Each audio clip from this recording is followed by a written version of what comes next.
Biləsuvarda xəstəlikdən dünyasını dəyişdiyi deyilən qadının qətlə yetirildiyi məlum olub. Hadisə rayonun İsmətli kəndində baş verib. Belə ki, kənd sakini 72 yaşlı Almaz Cəfərova dünyasını dəyişdikdən sonra bu qəbristanlıqda dəfn olunub.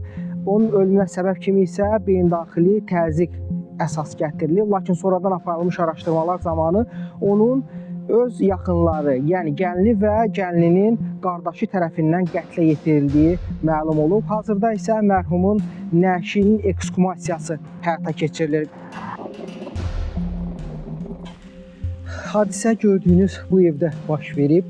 Belə ki, mərhum Almaz Cəfərova bu evdə tənha yaşayırmış. Onun 4 övladı Rusiya Federasiyasında işləyib, orada yaşayırmış. Lakin 2 ay bundan öncə onun gəlini, hansı ki qətildə şübhəli bilinən gəlini bu evə gəlib onunla birlikdə qalırmış və məlum hadisə də təxminən 40 gün bundan öncə baş verib. Mərhumun yaxınları evdə quraşdırılmış təhlükəsizlik kamerasına baxarkən onun öz əcəli ilə deyil, xəstəlikdən deyil, məhz gəlini tərəfindən qətlə yetirildiyi ortaya çıxıb.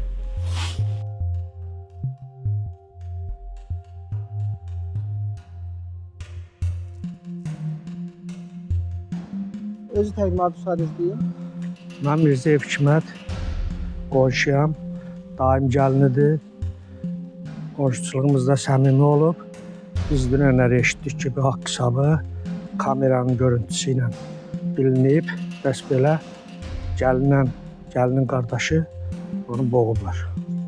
Ümumiyyətlə, gəlin burada yaşayırdı. Gəlin təzə gəlmişdi, hardasa bir 2 aya yaxın idi gəlmişdi Rusiyadan. Yoldaşı göndərmişdi ki, ged anamın qulluğunda dur. Anası burada tək yaşayırdı, qızları da şəhərdə olurdu. Bu cür, biz də dünən eşitmişik. Mərhum necə idi? Yaşlı adam, xəstəliyi filanı var idi? Yox, mərhum xəstəliyi zadı yox. Sağlam adam idi. Öz işində, öz gücündə. Belə. Özü bir də təqdimatı. Məmmədov Mahir Ağaboğlu, Biləsuvar rayonu İsmətli kəndində. Mən də elə bu evin uşağıyam. Əmim evidir. Mən də elə bu arvad nə deydi, işinə, gücünə, həmişə mən özüm montaj ustasıyam. Kömək eləyirdim. İşdəydim, dedilər hadisə bu cür olub. Nə bilim, evə girilib, kameraya düşüb. Ondan. Arvad tək yaşayırdı, nə işlə məşğul idi? Arvad heç evdə tək yaşayırdı. Arada qızı gəlirdi, nəvələri gəlirdi. Burada oturub söhbət eləyirdik. Heç evdə ev işləri ilə, zadı ilə, bu işlərlə məşğul olurdu. Qəfildən onun dünyasını dəyişməyə şübhə yaratmadı sizlərdə ya qohumlarda? Necə oldu? Xəbər necə yaratdı? Xeyr, xəstəliyi o, xəstə dərmazad atıb eləyirdi. İnfarkt təzyiqi zadı olurdu, eləyirdi. Dedi, yəqin təzyiq olub, infarkt vurub, eləyib. Biz bu cürlə, bu dərəcədə mən görməzdim ki, yəni bu hadisəni eləyərlər də. Adamın ağlına gəlməzdi. İnsandır da, nə bilsin, öz qohumudur. Nə bilər ki, bu cürlə bu gəlib eləyəcək onu. Nə eşitdiniz bu? Hadisəni necə eşitdiniz? Hadisəni mən işdəydim. Zəng gəldi ki, dedilər belə bir hadisə olub. Dedim, xəbərim yoxdur.